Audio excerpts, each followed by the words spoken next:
بسم اللہ الرحمن الرحیم۔ حمد و ثنا رب مہربان کے نام اور درود و سلام شان کائنات جان کائنات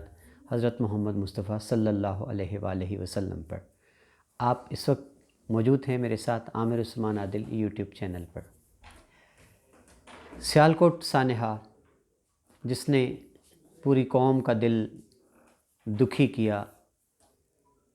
ابھی تازہ ترین اس کے بارے میں جو انکشافات ہوئے ہیں، جو تحقیقات جاری ہیں، آج سارا دن مشترکہ اداروں نے، پاکستان کی پولیس، اسپیشل فورس، انٹیلیجنس ادارے، ایجنسیاں، سب کی مشترکہ تحقیقات اور اس پر مبنی جو رپورٹ مرتب کر کے اعلیٰ حکام کو، وزیر اعظم پاکستان، وزیر اعلیٰ پنجاب کو پیش کی گئی ہے، اس میں جو اب تک کی بڑی پیش رفت ہے اور جو باتیں سامنے آئی ہیں وہ اس سانحے کی شدت کو اور یہ کس قدر بھیانک اور گھناؤنا ہے وہ بے نقاب کرتی ہیں۔ سب سے پہلی بات کہ فیکٹری کے اندر یہ بات سامنے آئی ہے اور یہ ایک بڑا اب تک کا انکشاف ہے کہ مینیجر جو تھا، جب یہ واقعہ پیش آیا، پس منظر تو یہ تھا کہ بیرون ملک سے کچھ ممالک کے فیکٹری پر جو سٹاف تھا اس نے دورہ کرنا تھا اس متعلقہ فیکٹری کا، تو اس کے لیے پہلے سے تیاری تھی اور سری لنکن پروڈکشن مینیجر نے صفائی کی خاص طور پر تاکید کی اور کچھ جو مشینیں تھیں ان پر بھی کچھ سٹکرز جو تھے مبینہ طور پر بتایا گیا ہے کہ وہ اس نے عملے سے کہا کہ ان کو اتار لیا جائے۔ اور یہاں یہ خبر بھی ہے اس کے ساتھ کہ جب عملے نے نہ اتارا تو شاید سری لنکن مینیجر نے کوئی سٹکر جو تھا اس کو خود اتارا۔ یہیں سے بات بڑھی اور تاثر یہ دیا گیا کہ انہوں نے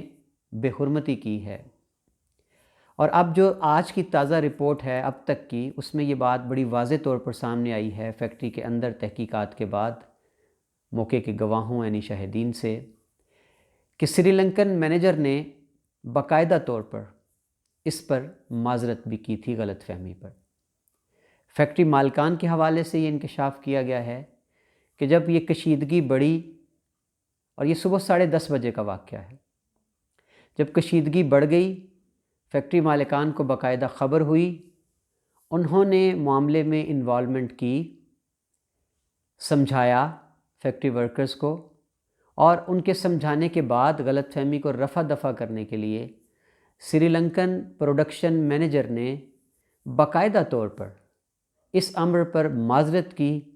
کہ اگر آپ نے ایسا کوئی تاثر لیا ہے تو میری نیت یا قصد ایسا بالکل نہیں تھا، غلط فہمی میں ایسا ہوا۔ اب یہاں سوچنے کی بات یہ ہے کہ جو مسلمان نہیں ہے اس کو ان چیزوں کا ادراک بھی نہیں، اور نہ تو وہ اردو عربی جانتا ہے، اور سب سے بڑا جو مسئلہ اب تک کمیونیکیشن میں بتایا جا رہا ہے وہ یہ بھی تھا کہ سری لنکن مینیجر جو تھا وہ کمیونیکیٹ نہیں کر پا رہا تھا۔ خیر، اس نے باقاعدہ طور پر ان لوگوں سے معذرت کی۔ یہ میں دوبارہ لفظ دہرا رہا ہوں اور یہ تحقیقاتی اداروں کی رپورٹ سے واضح ہو چکا ہے کہ سری لنکن مینیجر نے باقاعدہ معذرت کی غلط فہمی پر، اور اس کے بعد سمجھا یہ گیا کہ معاملہ ختم ہو چکا ہے، رفع دفع ہو گیا۔ جو بات صبح رنجش ہوئی، کشیدگی ہوئی غلط فہمی میں، لیکن رپورٹ کے مطابق اس کے بعد فیکٹری ملازمین کو چند لوگوں نے اکسایا، اشتعال دلوایا، اور اس کے بعد پھر وہ پلٹے اور انہوں نے مینیجر پر حملہ کر دیا، اس کو تشدد کا نشانہ بنایا، مار پیٹ شروع کر دی۔ اب یہاں مزید جو باتیں سامنے آئی ہیں اور رپورٹس کے مطابق کہ اندر کے کسی فیکٹری ورکر نے اپنا نام ظاہر نہ کرنے پر یہ بات بتائی کہ جب پورا بازار گرم تھا تو 11 سیکیورٹی گارڈز جو فیکٹری کے اندر تعینات ہوتے ہیں، جن کی ڈیوٹی یہ ہوتی ہے کہ ہنگامی حالات سے نپٹنا ہے اور فیکٹری کے اندر جتنے ملازمین ہیں ان کی جان و مال کی حفاظت کرنا ہے، تو وہ 11 سیکیورٹی گارڈز بجائے اس کے کہ مینیجر کو بچاتے، اس کے سامنے آڑ بنتے، وہ موقع سے فرار ہو گئے۔ وہ خود ہی 11 کے 11 سیکیورٹی گارڈ فیکٹری کا احاطہ چھوڑ کر کہیں بھاگ گئے۔ اب 4 لوگ بتائے گئے ہیں جی فیکٹری کے اندر سے کہ جو آخری دم تک ڈٹے رہے، اپنی جان خطرے میں ڈال کر مینیجر کو بچانے کی سرتوڑ کوششیں انہوں نے کی۔ انہوں نے ایک دفتر سے نکالا، دوسرے دفتر میں چھپایا، مشتعل ہجوم کے سامنے ان کی ایک نہ چلی۔ پھر ان چاروں نے کوشش کی کہ کسی نہ کسی طرح سے شاید اس کو چھت تک منتقل کر دیں تو شاید ان کی جان بچ جائے اور ہجوم وہاں تک نہ پہنچ پائے۔ اور ایک ویڈیو وائرل ہے اس وقت سوشل میڈیا پر، جس میں دیکھا جا سکتا ہے کہ چھت پر جہاں سولر پینلز لگے ہوئے تھے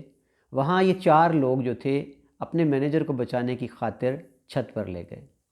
لیکن مشتعل ہجوم وہاں بھی پہنچ گیا۔ انہوں نے مینیجر کو سولر پینل کے نیچے سے گھسیٹ کر باہر نکالا، اور وہ چاروں افراد میں سے ایک فرد کے بارے میں بتایا گیا ہے کہ وہ حتی الوسع کوشش کرتا رہا کہ کسی نہ کسی طرح سے وہ شاید مینیجر کو بچا لے، اور اس نے واسطے بھی دیے ہجوم کو کہ آپ بات سن لیں، بیٹھ کے بات کر لیں، لیکن جب ہجوم بپھرا ہوتا ہے تو اس کے آگے کسی کی ایک بھی نہیں چلتی۔ پولیس کی رپورٹ میں یہ بات بتائی گئی ہے کہ مینیجر کو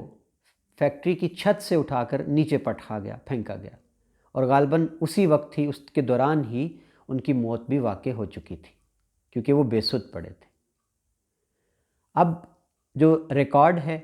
جو رپورٹس ہیں، ان کے مطابق ریسکیو 15 پر پہلی کال موصول ہوئی 11:35 پر پولیس کو۔ جو مقامی تھانہ تھا نزدیک ترین، وہاں کا ایس ایچ او 12 منٹ بعد ریسکیو 15 کی کال موصول ہونے کے 12 منٹ بعد جائے وقوع پر پہنچا۔ اس کے ساتھ نفری کم تھی۔ اس نے ڈی پی او کو اطلاع دی، حالات کی سنگینی کا بتایا۔ اس پر ڈی پی او نے مزید نفری بمائے 25 انسپیکٹرز موقع پر بھجوا دی۔ اس وقت تک رپورٹڈلی مینیجر کی ڈیڈ باڈی کو گھسیٹ کر فیکٹری سے باہر لایا جا چکا تھا سڑک پر۔ اس کے بعد جو کچھ ہوا وہ ایک کہانی ہے، اور اس کے بارے میں مزید کچھ کہنے کی ضرورت نہیں ہے۔ میں دوبارہ آج کے اس ویلاگ میں آپ کو جو اب تک کے مزید انکشافات ہیں، تازہ ترین حقائق ہیں، جو رپورٹس باقاعدہ طور پر اداروں نے مرتب کی ہے، وہ میں آپ کو دوبارہ سے اس کی سمری بیان کرتا ہوں کہ فیکٹری کے اندر جو واقعہ پیش آیا، جب اشتعال پھیلا، فیکٹری مالکان نے مداخلت کی، رفع دفع معاملہ کرا دیا گیا، جو غلط فہمی تھی وہ دور کروا دی گئی، اور بدقسمت سری لنکن مینیجر نے باقاعدہ طور پر معذرت بھی کر لی کہ اگر غلط فہمی سے مجھ سے کوئی کچھ ایسا ہوا ہے جو آپ کی دل آزاری کا باعث بنا ہے تو میں اس پر معافی مانگتا ہوں، کیونکہ ہرگز میرا کوئی ایسا ارادہ نہ تھا۔ لیکن تھوڑی ہی دیر بعد مزید اشتعال دلانے پر دوبارہ سے یہ سارا قصہ دہرایا گیا، اور اب تک کی پیش رفت جو ہے اس میں کوئی 100 سے زائد سی سی ٹی فوٹیجز ہیں مختلف کیمریز، ان کی مدد سے پولیس نے اب تک 110 سے زائد ملزمان کو گرفتار کر لیا ہے، نادرا کی مدد سے، سی سی ٹی فوٹیجز کی مدد سے، اور اس میں 13 مرکزی ملزمان بتائے جا رہے ہیں جو فرنٹ پر تھے، جنہوں نے اکسایا، ہلہ بولا، اور جو ملوث رہے ہیں شروع سے لے کر آخر تک، ان کو گرفتار کر لیا گیا ہے۔ یہ اب تک کی اس کیس میں پیش رفت ہے، اور اب تک علماء کرام جو ہیں ان کی جانب سے اس واقعے کی مذمت کی گئی ہے، اور کہا گیا ہے کہ توہین رسالت صلی اللہ علیہ وسلم کی آڑ میں کسی بھی شخص سے جب تک معاملہ واضح نہ ہو جائے، یقینی نہ ہو جائے، اس طرح کا جو سلوک ہے وحشیانہ، غیر انسانی، غیر اسلامی، غیر اخلاقی، اس کی اجازت قطعاً نہیں دی جا سکتی۔ یہ تھی اب تک کی رپورٹ۔ بہت شکریہ ناظرین۔ میرے چینل کو ابھی تک اگر آپ نے سبسکرائب نہیں کیا تو اس کو پہلی فرصت میں سبسکرائب کیجئے۔ مجھے دیجیے اجازت۔ اللہ حافظ۔